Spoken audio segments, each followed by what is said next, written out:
everyone. I'm looking at the names of the participants. I think we have people from all around the world, and I don't think it is because of Patrick and I think it's because of Bjarte. Well, we're good too, we're good, but I think Bjarte is the famous one here, and they all want to hear from him. So we are very excited to have Bjarte Bogsnes today as our special guest, and the topic is around beyond budgeting, which is so close to our heart and so close to business agility, because it's one of those key components that I hear a lot of organizations saying is a hard nut to crack. So without any further ado, I'm just going to let Bjarte start his presentation, and as Patrick said, the questions will be saved for the end. Bjarte, the stage is yours. Welcome to our show. Thank you, and hello everybody out there, and welcome to this webinar on Beyond Budgeting, Business Agility in Practice. So I'm based in a company called Equinor. We used to be called Statoil. I'll come back to the company a bit later. I'm based in the corporate finance organization. I'm also the chairman of the Beyond Budgeting Roundtable. It was definitely not given that I should sit here today and talk about beyond budgeting, because my first management job in this company back in 1984 was actually head of the corporate budget department. I have been heading up more budget processes in my life than I want to be reminded about in that job and in other finance manager jobs in different parts of Europe. But this means that, I mean, I know what I'm talking about. I know how the inside out of how this stuff works and what goes on in the heads of executives, managers, finance people believing in this way of managing. What I would like to share with you today is first the case for change. What's the problems with traditional management? And you might think that you know, but maybe these problems are even bigger than what we often think. Then I will of course talk about beyond budgeting, the model itself, and some exciting cases before we move to the main case today, which is about Equinor and our model, which we call ambition to action. There is one word that keeps coming up every time I'm sharing beyond budgeting with people. And I've been doing that for the last 25 years, because my journey actually started in 1995 in a company called Borealis, where we had a chance to kick out the budget before there was anything called beyond budgeting. But every time I speak about this, there is one word coming up, and that is the word control. And the context is the fear of losing control. But the interesting thing is that when I ask people, what do you mean with control? Then after people have said cost control, many go quiet. They have problems defining what they are so afraid of losing. So let's look at the official definition of control. Let's go to Oxford dictionaries. It's the power to influence or direct people's behavior or the course of events.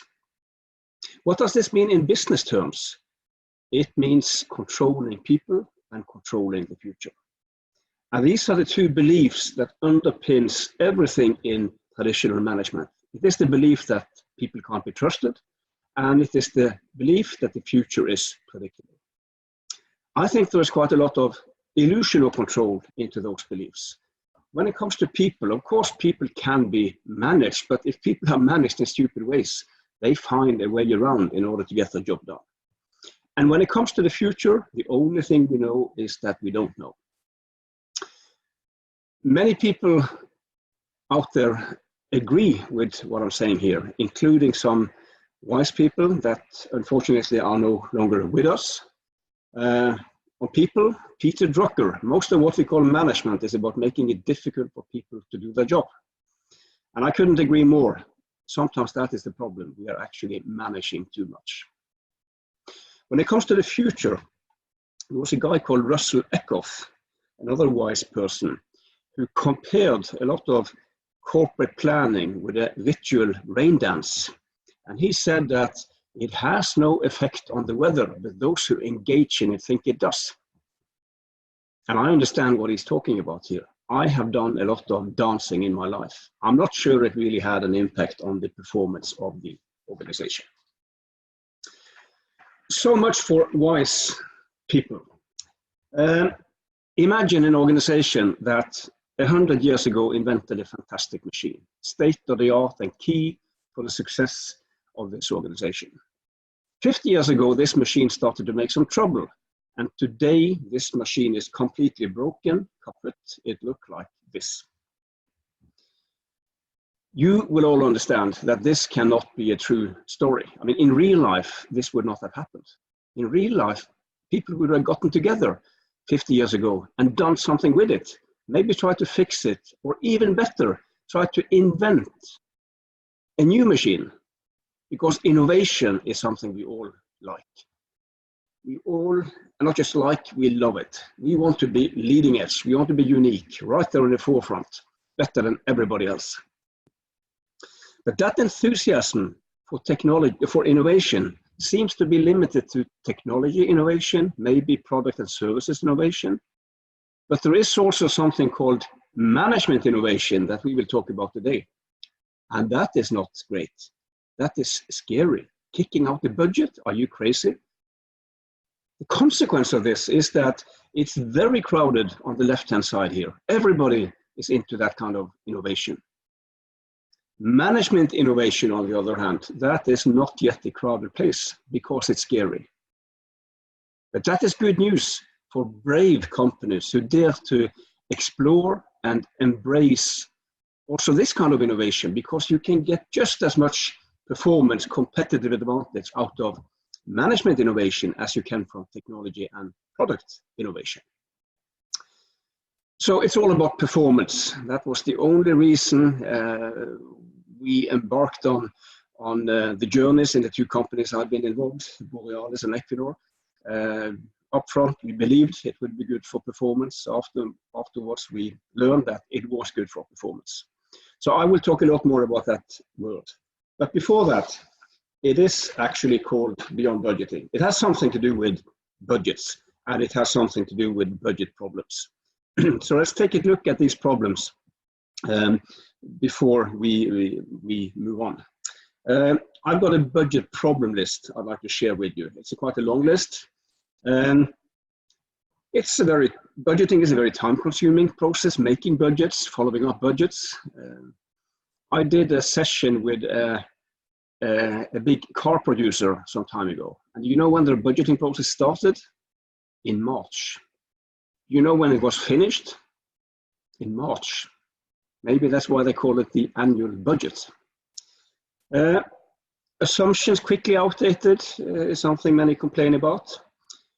This is a big problem, bigger than the time-consuming problem. Budgeting can stimulate unethical behaviors. Lowballing, the gaming, the sandbagging, the internal negotiations, all the stuff that we don't want to see and experience in our organizations. Huge problem. It can create illusions of control, as we just talked about. And if you don't have control, it is better to acknowledge that you don't have control and act accordingly than to think that you have control and act accordingly. It can lead us to make decisions too early. We have to make all these decisions in the fall or the autumn, the year before, and in big organizations, too many of these decisions are taken too high up. That doesn't always improve decisions. Very often, it's actually the other way around. Budgets can prevent us from doing stuff we should have done, but we can't because it's not in the budget. But this also works the other way around. It can lead us to do things we shouldn't have done, but it is in the budget, and it is spend it or lose it. You know the game. I don't know how big a problem this is, but it's a bit funny. You know, when we finance people make budgets, we want to understand all of next year. Moving into next year, making forecasts, suddenly 9 months horizon is enough. We can still see till In first quarter, we can still see till year end, and mid-year, 6 months is enough, and in third quarter, 3 months is enough, before we suddenly get interested in 12 months again, because it's budget time. Not the biggest problem, but a bit funny. This problem is also a serious one. To define good performance as hitting the budget numbers is a very narrow, it's very mechanical, and sometimes a completely outdated language for that important question, what is good performance? We need a richer, broader, more intelligent performance language. I have been sharing this list of problems with hundreds of thousands of people in the many years I've been working with Beyond Budgeting, and interestingly, most people agree. Executives, managers, finance people, most people agree. But at the same time, most organizations continue with this stupid stuff, which is quite interesting and quite a paradox. And I've been pondering long and hard about how come. And one reason might be that, yes, we know this is not a very smart process. We recognize these problems, but these problems are seen more as irritating itches and not any symptoms of a bigger and more serious problem or a disease. But that's exactly what these problems are. They are symptoms of a very serious problem, which is also a paradox, because here we have a process that was invented roughly 100 years ago. And the inventor, by the way, he was called James O. McKinsey, the founder of McKinsey Consulting. So it's pretty old management technology we are talking about. Of course, I never met the guy, but I don't think he was an evil guy. Actually, I think there was the best of intentions behind to help organizations perform better. This was probably management innovation 100 years ago. And maybe it worked well 100 years ago, maybe even 50 years ago, but no longer today. Because today, and that is the paradox, that this process is actually doing the opposite of its original intentions. It has become more of a barrier than a support for getting out the best possible performance in organizations. And that, my friends, that is a big and serious problem. But we are back to this word performance. And I'd like to reflect a bit on that important word now for a few minutes in a different setting than organizations. I would like us to move into traffic. Because in traffic, we would also like to experience good performance when we are out driving. I simply hate traffic jams. And by the way, I never understood why they call it the rush hour. There is no rush at all. Those cars are standing dead still, but there's so much I don't understand. Anyway, I think traffic authorities want the same and safe and good flow. And here is something we often meet, put up by traffic authorities to make that happen. This traffic light has no sensors, no high tech, okay? 2 questions here. First of all, who is in control? Who decides when you can drive, when you have to stop? And you will all know that that is the guy who programmed this light. And where would that person be as you sit there waiting for the green light? I don't think there is anybody sitting inside that pole. I never checked, but I don't think so. So that person would be somewhere else, maybe in the office programming the next light, or in bed if you're driving at night, but not in the situation. And which information would this programming be based on? Well, it would be based on somewhat outdated information, some historical trends, some forecast maybe, but it would not be entirely fresh information as you sit there waiting. Fortunately, there is an alternative, much better alternative, exactly the same purpose, a very different solution. I am talking about what we in Europe call the roundabout, the circle, or whatever you call it. I'm going to talk about the roundabout. Same questions here, very different answers. Who is in control? Who makes decisions about when you can drive or not? Well, we do. And based on which information? Based on fresh, real-time, here and now information. So we arrive at very different answers to the same question. So it could be interesting to compare a bit more these 2 ways of managing. And here I've got a few leading questions for you. First of all, which of these 2 is normally most efficient? Well, it's actually scientifically proven that the roundabout is more efficient and actually also safer. Which is most difficult to drive in? Which takes most competence? And of course, there's the roundabout. And going back to our organizations, everything we need to leave behind of traditional management is in many ways much easier than what we need to leave, what we need to move towards, that we will talk about today. So competence here is important in a broad sense. Last but not least, is it relevant to talk about values in the setting of traffic? At Equinor, we are very focused on being a values-based company. We talk a lot about being values-based. I'm not saying we're perfect, but it is very important for us. The opposite of values-based, we can maybe call rules-based, a bit simplified. The traffic light is a good example of a rules-based system. Red means stop, and drive means green means drive, and then we can also always discuss yellow, but beyond that, it is a very simple rules-based system. And if there is a mindset, a value set among drivers waiting for that green light, which is about me first, I don't care about the rest here, that mindset is not a big problem in front of that light. But in the roundabout, me first, I don't care about the rest, can actually be a big problem. Because here, we are much more dependent on people having this common shared positive wish or purpose of wanting this to go well. Here, we have to help each other. We have to interact with people in a way that is not necessary in front of that light. Two other important words here. Trust is, of course, key here. In front of that light, we are not trusted to make decisions. In the roundabout, we are trusted to make decisions. Transparency is another important word. In front of that light, the only transparency you need in order to make your decision, drive or stop, is to see the color of the light. In the roundabout, you need to see much more. You need full transparency. You need to see the whole situation in order to make your decision.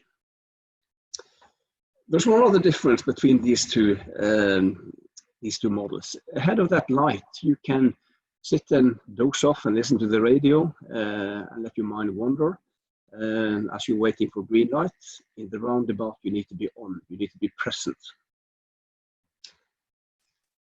I think words are important in the stuff that we are talking about today. And there are some words in the corporate language that I don't like. And one of those is the label performance management.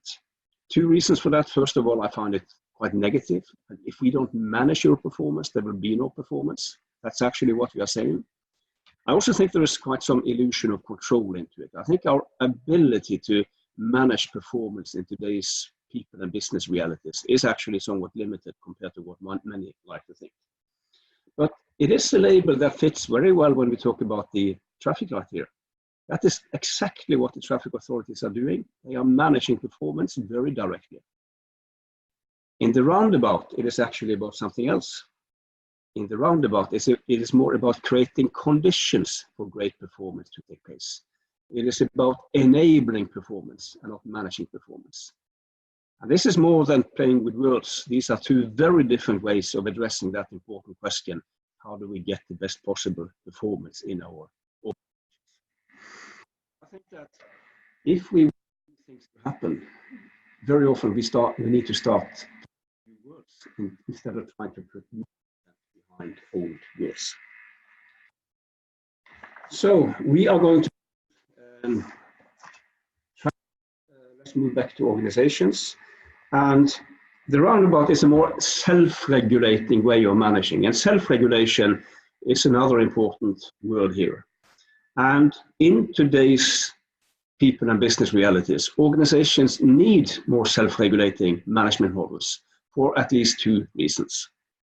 The first reason is about our business environment, which has a lot more of volatility, uncertainty, complexity, and ambiguity, the VUCA, as we all talk about, much more than when I started my budgeting career in the early 80s. And if we take that VUCA seriously, it must have implications for how we design our management models compared to if there is no or little VUCA out there. That should be quite obvious. The other reality we need to reflect on is not external, it's internal. It has to do with people.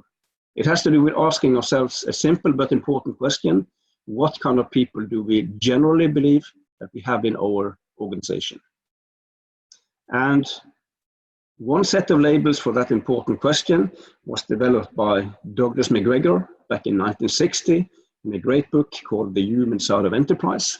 And he was the one that introduced theory X and theory Y, as you probably know, these two opposing views on people and what motivates people. And as you probably know, theory X, the negative view, a view that most people in an organization is a bunch of potential thieves and crooks. And unless we manage them all tightly, keep them on short leashes, they will all run away, do a lot of stupid things and spend money like drunken sailors.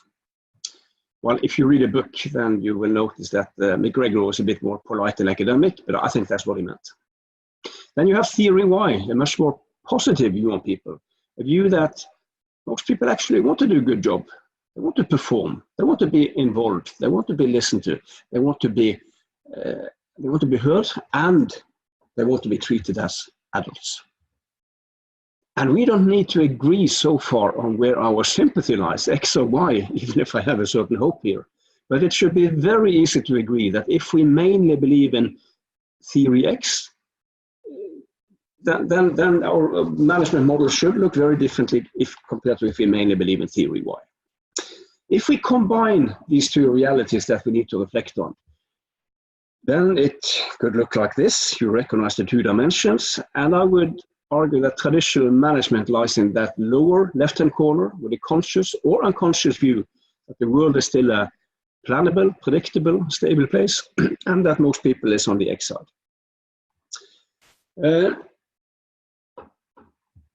Maybe there was a time when that was the case. Maybe there still are some places around where that's the case. Maybe. But at least for us in Equinor, that discussion is not very interesting. We know that our business environment is way up there with a lot of uncertainty and very dynamic. And we actually believe that most people is on the Y side, not on the X side.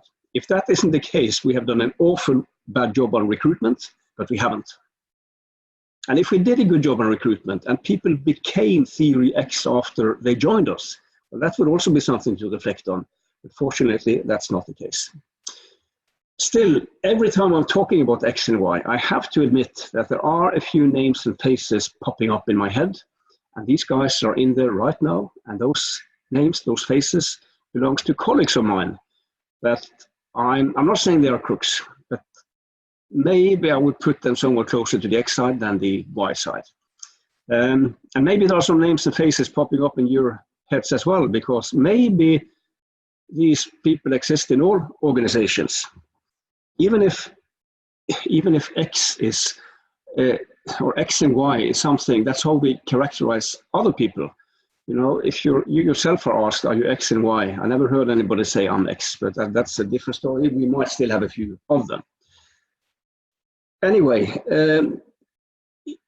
that is not the issue, if we have a few of them or not. The issue is, where is the big majority? And if the big majority is on the Y side, that people view must drive the design of our management processes.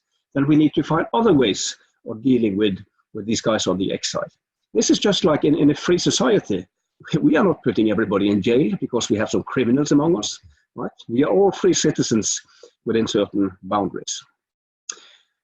So if we disagree with the world is stable and the X view, then that is not the place to be. We need to move up in that upper right-hand corner by addressing both leadership horizontally and our management processes vertically. And what we need to get out of traditional management is something that's very rigid, is very detailed, is very annual, is very rules-based.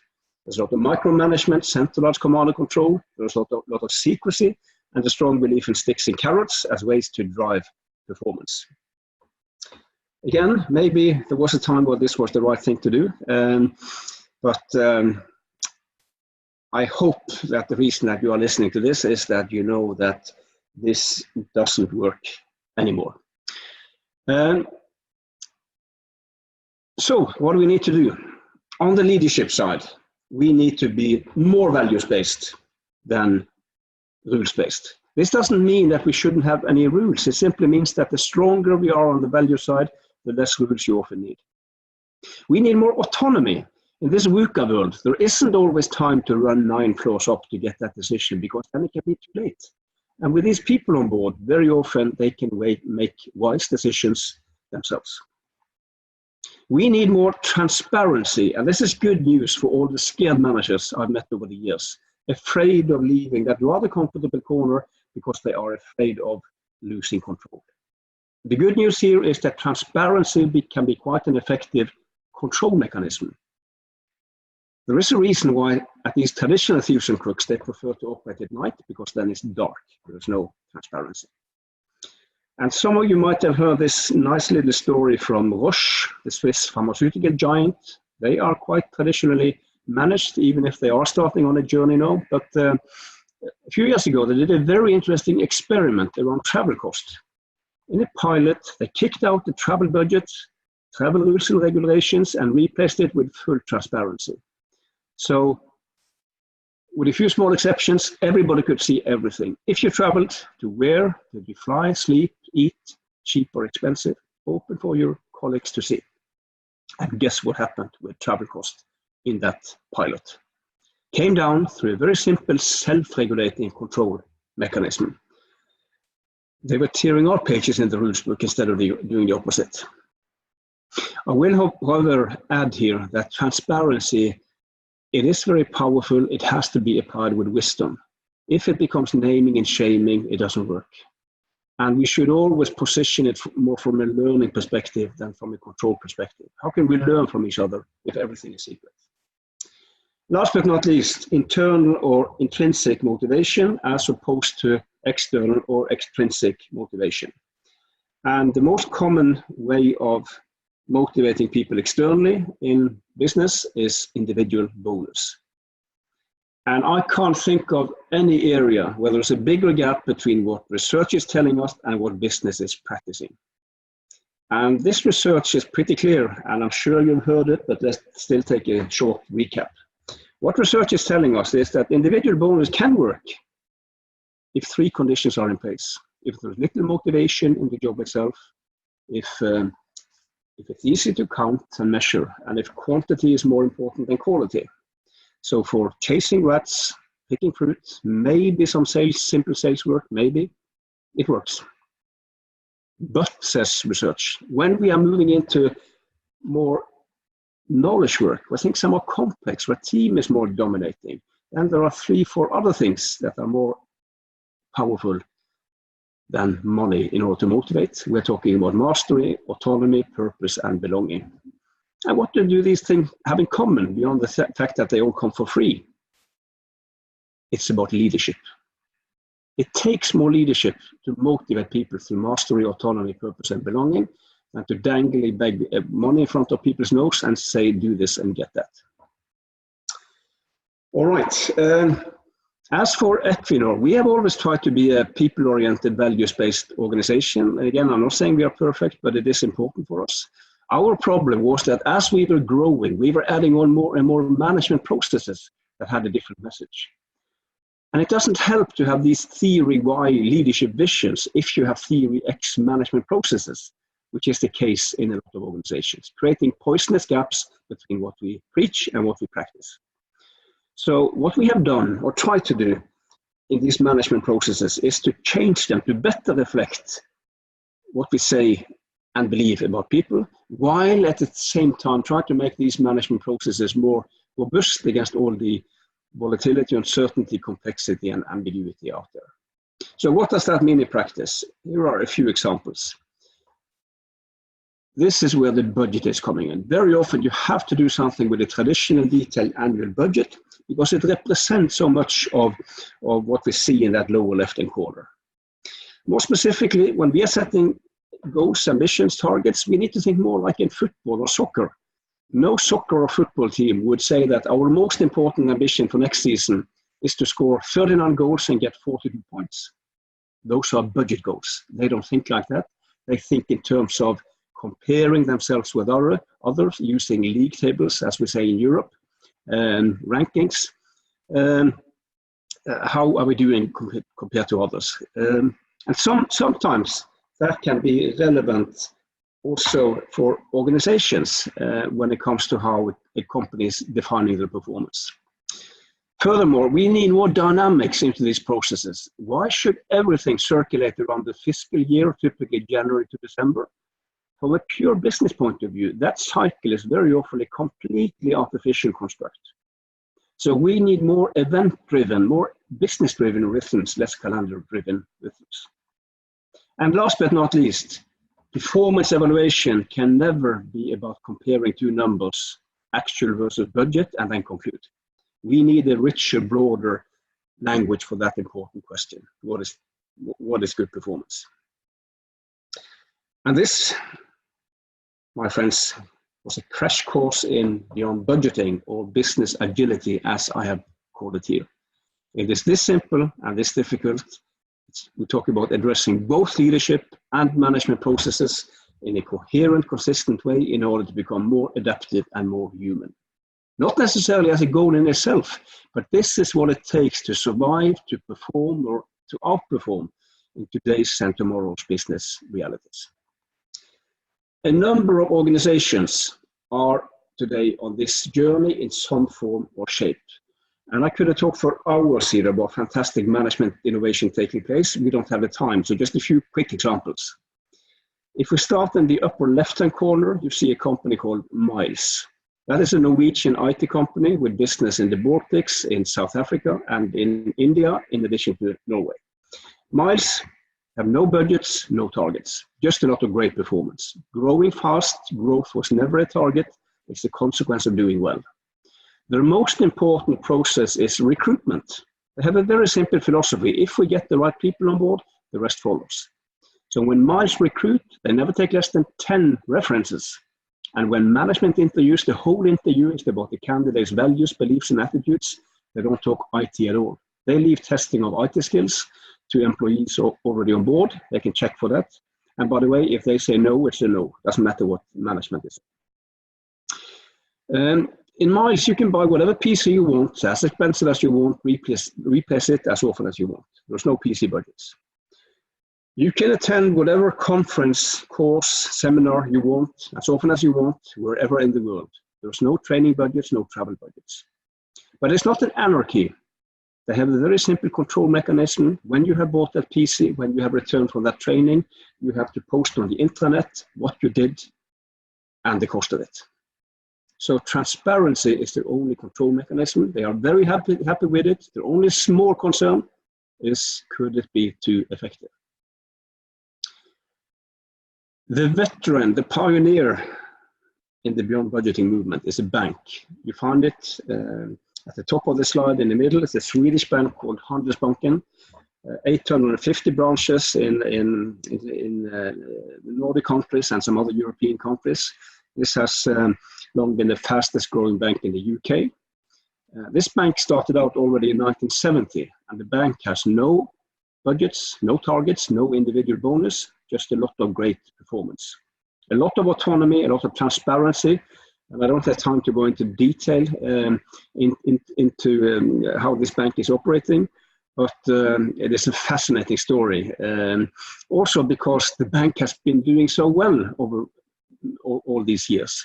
This bank has been performing better than the average of its competitors every single year since 1972.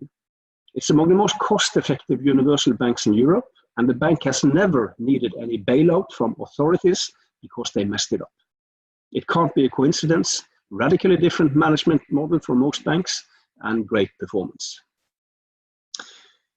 Handelsbanken and some other companies here inspired what became known as beyond budgeting in the late 90s. And the beyond budgeting principles were actually formulated a few years before the Agile Manifesto. We are talking about 1998. And at the time, there was no connection, context between our communities. That is fortunately not the case today. But when you see these principles, you're coming from the Agile side, I hope you see the similarities. The principles look like this, and as you can see, we are talking both about leadership principles and management processes. And the coherence between the two is key here. It doesn't help that we on the left-hand side, on the leadership, talk loud and warm about how fantastic people we have on board, and we would be nothing without you, and we trust you so much. But not that much, because when we move to our management processes, of course we need detailed travel budgets. Are you crazy? Hypocrisy is what I call it. Poisonous gaps between what we preach and practice. This is an attempt to close such gaps. Another classical example, it doesn't help that we talk equally loud and warm about we and us and together and team and collaboration and everybody in the same boat and hip hooray. Moving to rewards, principle 12 here, it's all about individual bonus. Again, hypocrisy. These principles are principles. They provide guiding, inspiration, but what they should mean in an organization depends on that organization's business, culture, history, and that's the way it should be. This is not a management or any kind of recipe. These are principles. I don't like management recipes, and there are enough of them out there. In a management recipe, somebody has done all the thinking for you. The only thing you have to do is to buy the books and read them, by the way, hire the consultants, tick the boxes. I find that quite boring and also quite dangerous. Here, you actually have to think for yourself, what should this mean? Some people find this a bit big. And when we started out in Equinor in 2005, we were actually a bit careful showing this principle too widely because it can scare people. Today that's not an issue. I'm doing a lot of leadership training and I'm using this slide. But back then we started out in a less scary place, which I will come back to in a minute. I just want to introduce Equinor. So this is us in a nutshell. We are coming from an oil and gas. We have an oil and gas history, but our name change from Statoil to Equinor is about the fact that the future will be low carbon. We want to be part of it. We are good at building big stuff at sea, offshore oil platforms. We are now using that knowledge to build offshore windmill farms.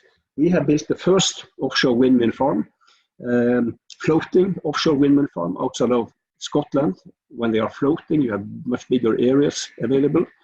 And a month ago, we took a huge investment decision. We are going to build the world's biggest offshore windmill farm outside of the UK. It will supply 4.5 million homes with green energy. We also have a big project just out of New York and some other places, and we're also moving into solar. So that was Equinor. When we started out, we asked ourselves a very simple question. Why do we budget? What's the purpose of a budget? And that is an answer with not just one, but three. That's a question with not just one, but three different answers. Companies use budgets to set targets, financial targets, sales targets, production targets. At the same time, these budgets should also represent some kind of forecast of what next year could look like in terms of cash flows, financial capacity. And finally, the budget is a resource allocation mechanism. We are handing out specs of money to the organization on operating cost, investments, and so on and so on. And it might seem very efficient to solve three purposes in one process and one set of numbers, but that is also the problem. Let me give you an example. Let's assume that we are moving into a budget process, and upstairs at corporate level, it's important for us to understand cash flows for next year. So we ask our sales responsible people, what's your best number for next year? But everybody knows that the number I'm sending upstairs will come back to me as a sales target for next year, and there's a sales bonus linked to hitting that number. And we know what could happen to these numbers being sent upstairs. They might start to move, and that will be down.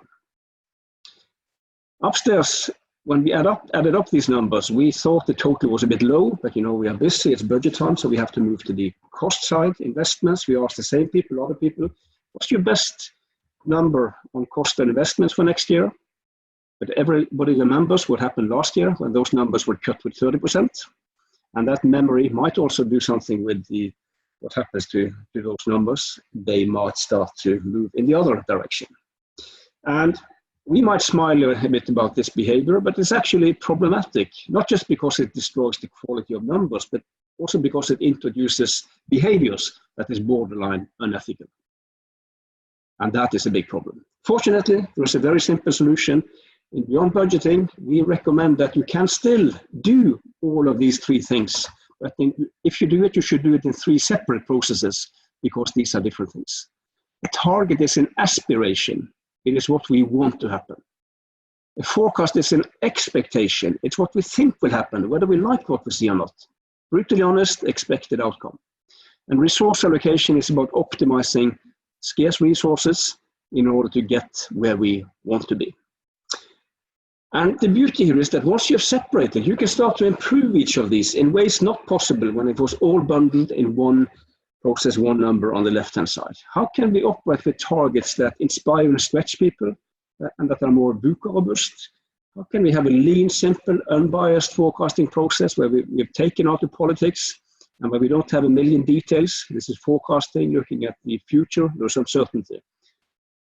And last but not least, how can we find alternatives to the traditional way of managing costs? And I don't have time to go in detail on any of these, but let me just give you a quick example from Equinor on investments, CapEx. We don't have an annual investment budget where we sit in the autumn the year before and decide everything. We are going to invest this much, split exactly on these projects, and then we're handing out these bags of money for next year. It's too early, it's too detailed. Instead, we have a concept where we say that the bank is always open. Business units can always forward a project for approval at any time. How high up they need to go is regulated by a mandate structure to make sure that not everything is ending up at the executive committee. Whether you get a yes or no depends on two things. How good is your project against the criteria we have, and can we afford it to have the capacity as things look today? So this is our version of continuous delivery, not of software development or functionality, but of decisions and resources. And last but not least, how can all of this be done more event-driven and less calendar-driven?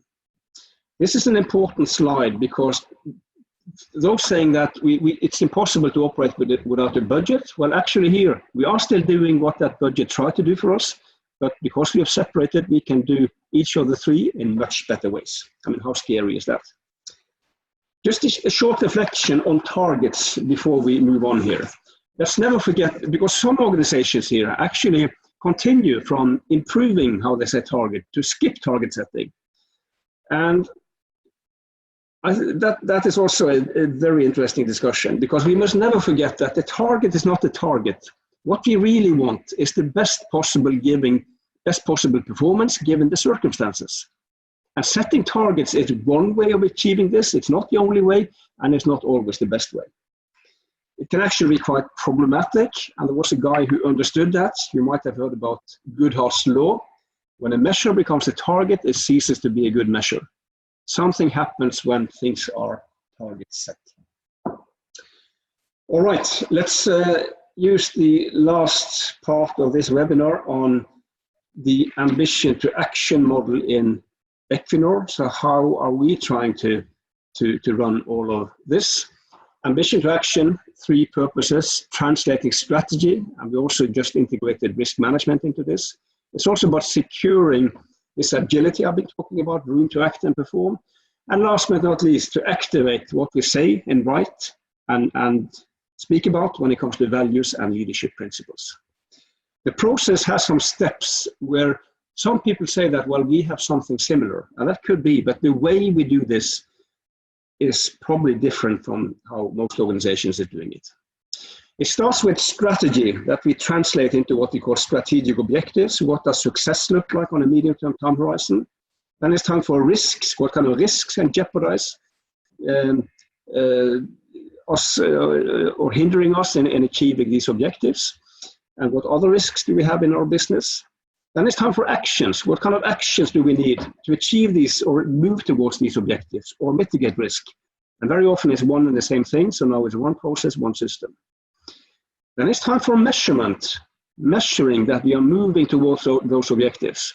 The only problem with measurement is that measurement alone moves nothing. Nothing happens just because we measure. As I often say, you don't lose weight simply by weighing yourself. And I know because I've tried, and that was not a big success. And my wife, by the way, she told me that, Bjarte, maybe you didn't stand there long enough.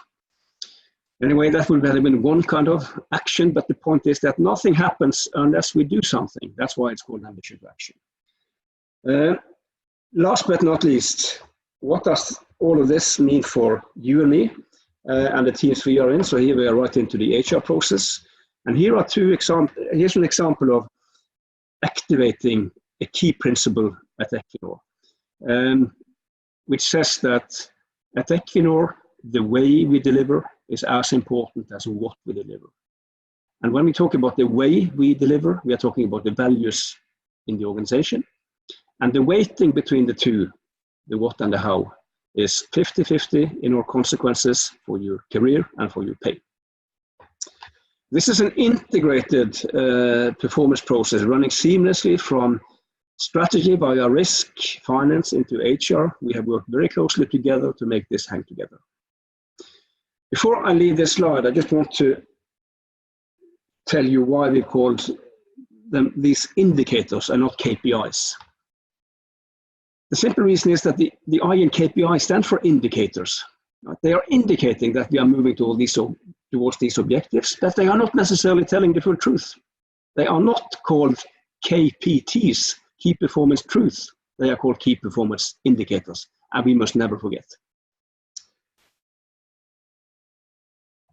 Here's an example of an ambition to action. It's a screenshot from the system where we keep this, and you recognize the first steps from the previous slide, and then the HR process following on further to the right. And the 5 perspectives here that you see, the 5 red arrows here, is inspired by something called the balanced scorecard that they have an ambivalent view on, because it's too often used for micromanagement in companies. We are trying to do this in a different way. But the whole concept is that down there, we have some financial ambitions. We want to create value. That will never happen unless we do well against customers and markets. That will never happen unless we do well on operations. That will never happen unless we do well on people and organization. And in our case, safety, security, and sustainability. This is about winding back to the stuff we need to be good on in order to create value. Today we have around 600 of these in the organization. The way we create alignment throughout here is not through top-down cascading. That is the easy way. Sitting at corporate level, simply instructing all the way out, this is your content, especially when it comes to the numbers. You know, many finance people tend to like that kind of top-down cascading, because afterwards, they can add up all the local numbers and it matches the corporate number down to the last decimal, and they can all sleep well at night. We are going to deliver because it all hangs together. That is about applying an accounting mindset into something where an accounting mindset doesn't work. Because that top-down cascading easily destroys everything related to involvement, commitment, motivation. If your own ambition to action only becomes a landing ground for instruction from above, that ownership walks out the door, and people use their creativity, innovation, in order to find a way around so that they can get their job done. That kind of alignment doesn't work.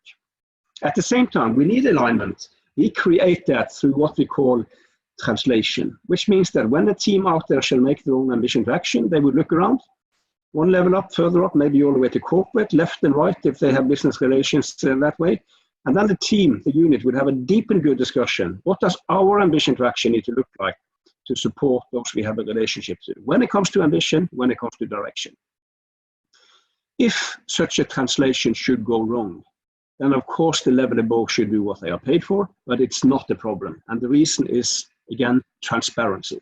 All of these ambition to actions are open, accessible for all employees. There's no place to hide with a stupid ambition to action.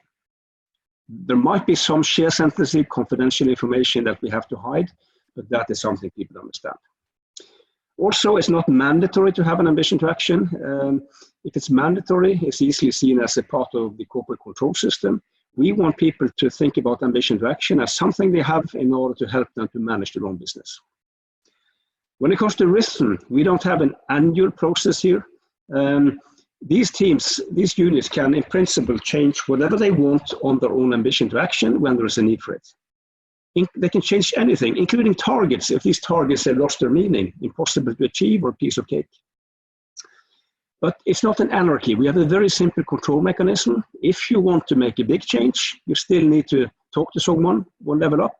There are no signatures, no stamps, but you need to talk to someone. If it's a small change, you just inform at a suitable time. When this was introduced, people said, great, I like this. But by the way, what's big and what's small? And many expected us to define that on behalf of everybody up at corporate level. That's impossible. So we have delegated it, which means that there might be somebody in one part of the organization with a definition of big and small, which is different from somebody in another part. But that's okay, as long as it works both places. So back to the self-regulation here. The more this can run by itself, the better. We shouldn't abdicate from corporate. We shall support when needed. We shall intervene when needed. But this is about creating conditions for great performance to take place out there. For finance people here, we don't do rolling forecasting with a fixed frequency every quarter and fixed time horizon every typically update 5 quarters ahead. We do dynamic forecasting. No predefined frequency, no predefined time horizon. Okay, you might see some similarities here with the OKR concept that has really come back from the dead and become a big thing. There's nothing wrong with OKRs and many similarities. This is the book, by the way. And here is an example from Intel back in 1980. There's an objective up front, which is very much like a strategic objective. But key results here is compressed into one dimension. We separate actions and indicators or targets. So that's one difference. There's also a difference that here it's very much about a notion that everything should be measured. That is something that we are not necessarily agreeing with. And there's also a cadence here of every quarter where we think that things should be more business and event driven. But again, many similarities, translation, frequency, and transparency. All right, let me finish off with a very important part of the model, something we call a holistic performance evaluation. Why do we need that? 4 reasons at least. Fixed targets struggle in the dynamic world. We need to create comfort around people setting themselves ambitious targets. In a classical performance process, there's actually a lack of consistency in messages. The early part of the process, corporate is telling the organization, you have to set yourself ambitious targets. Further out in that process, when it's time for evaluation and rewards, the message is the opposite. Setting yourself an ambitious target is a very stupid thing to do. That just reduces the chance of hitting it and getting the goodies that follow. We have to create comfort, fairness around stretching. KPIs are not KPTs, and we are always wiser in hindsight. And here is good old Albert Einstein with some wise words. Another reason, in business, just like in sports, measured results is not necessarily the same as performance. And if you ask sports people about performance, very often they will talk just as much about how they executed the run as the measured time, whether they were winning or whatever. So what does this mean in Equinor? A bit busy slide, but I'll take it through you here towards the end. Holistic here means 2 things. First of all, 50-50 between what we deliver and how we deliver. What we deliver is defined by that ambition to action, but that assessment of how you have performed against your ambition to action cannot be an exercise of adding up the number of red and green indicators and then conclude. We need to move beyond measurement and look at what measurement did not pick up. And we do that by pressure testing what we have measured. I see that your indicator is green, but when I look at what measurement did not pick up, have you really moved towards those objectives? How ambitious were those targets? Should we punish somebody who stretched and didn't make it and reward somebody who lowballed, gamed, and made it? Has there been significant changes in assumptions, headwind, tailwind that we should take into account? How was risk handled, and what's the sustainability of what you have delivered? It's only when you have been through these questions that you can have a view on what kind of performance are we looking at. This evaluation in both dimensions, both what and how, used to many years ago or some years ago end up in a rating. on a scale from 1 to 5 in both dimensions. Nobody liked it, including myself. So we've kicked it out, and there's no much more assessment-based link to what has always been the purposes here, which is the main purpose, development, still a link to rewards, but we're actually trying to weaken that link compared to what used to be the case. So that concludes my session. These are my coordinates if you want to reach out later on, if you want to follow me on Twitter. I only tweet about this stuff. As I always say, there's no cats and dogs and grandchildren, just hardcore Beyond Budgeting. And also check out the Beyond Budgeting Roundtable. And if you're thinking of membership in some form or shape, contact my colleague Richard Olsson here. He's the managing director in the Beyond Budgeting Institute, and this is his email. And what you just have heard was the very short version. And in case you don't know, this is the long version. Thank you very much. Thank you so much, Bjarte. That was so much to absorb in such a short time. Maybe just one question, or maybe two. We have Genti and Melf that have some questions for you. So maybe just two questions quickly. The first one is, what kind of approaches you apply to capture process value stream mapping, and how they look for finance and budgeting teams? I think, going beyond budgeting is quite independent of whether you do that kind of value stream mapping. So I'm not quite sure if I understand the question. Okay, so maybe Genti can write us more. I'll move on to the next one. What is your experience, is from Melf, what is your experience in implementing beyond budgeting in different cultural regions, especially with Equinor? Well, as you saw, we operate globally, and it's the same model that applies across the company in all the 40 countries we operate. The same goes for the leadership side here and the values. We can't have one set of values in Norway and one for the rest of the world. That doesn't mean that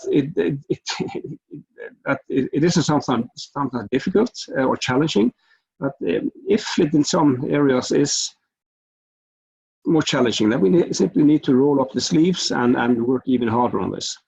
And but what we have found is that, even if this model is against, and no offense here, but it is against traditional US thinking around business management, then actually we are quite big in the US, and we recruit quite a lot of people from competitors, people who want to work for us because we operate in a different way. And that pool of, call it, different thinking people has so far been big enough for us. So this has actually helped us in being competitive also on recruitment in all over the world.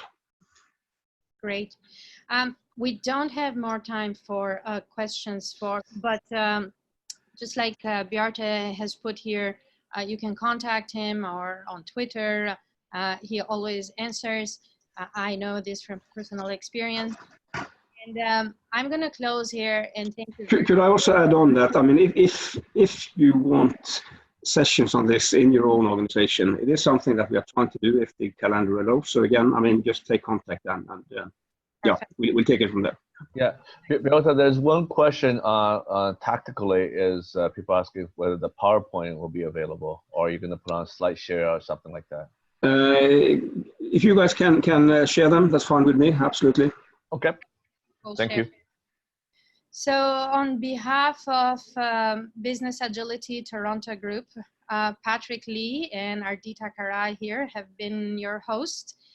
We thank you very much for your time with us. And Bjarte is so thankful for your experience and your insights on this webinar with us. Join us for future webinars. We'll just follow us on LinkedIn and stay in touch. Thank you, everyone. Yes, thank you very much. Thank you.